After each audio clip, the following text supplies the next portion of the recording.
Video generation कसं करायचं तेही एकदम सोप्या पद्धतीनं. त्यासाठी तुम्हाला 2 ॲप्लिकेशनची गरज आहे.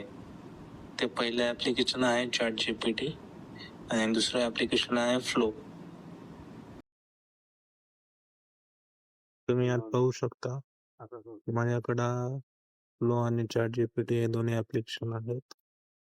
तर तुम्ही ते कसं बघाल, तर पहिले प्ले स्टोअरला जाऊन ChatGPT हे ॲप्लिकेशन इन्स्टॉल करायचं. माझ्याकडे इन्स्टॉल असल्यामुळे त्याच्याकडे ओपन हा असं ऑप्शन दिसतो. त्यानंतर फ्लो एक ॲप्लिकेशन आहे. गुगल फ्लो बेटा ते ॲप्लिकेशन तुम्ही इन्स्टॉल करून घ्यायचं. त्यानंतर ते तुमच्याकडे असे दिसेल.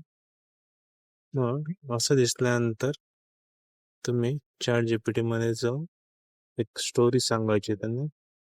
मग एक स्टोरी मी लिहिता येतं. एक मुलगी गणपती मंदिरात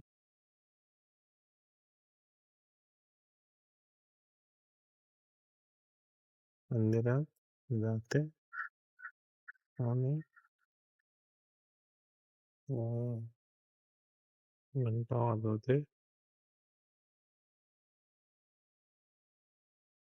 आणि गणपती बाप्पाच्या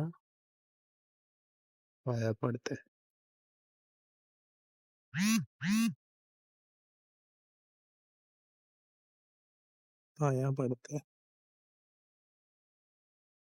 हे स्टोरी आपण ChatGPT सांगायची.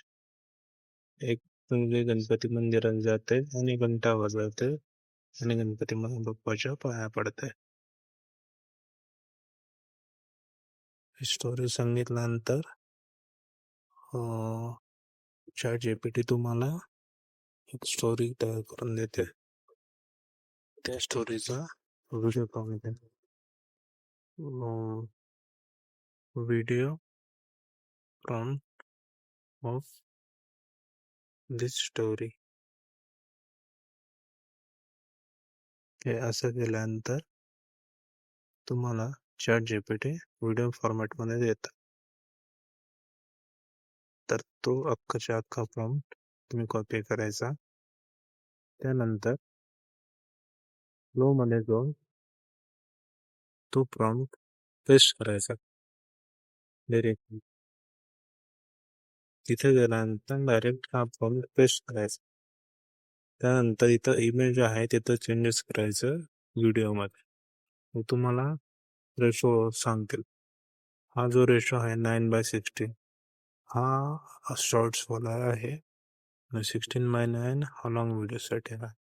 आपण शॉर्ट व्हिडिओ बनवतोय म्हणून आपण 9:16 हे सिलेक्ट करणार. हा आपल्याला 8 सेकंदाचा पाहिजे म्हणून हे 8 आपण सिलेक्ट हे डायरेक्ट जनरेट. तो व्हिडिओ आपला जनरेट व्हायला लागलेला आहे. ज्यावेळेस तो होईल आता तुम्ही पाहू शकता व्हिडिओ जनरेट झालेला आहे.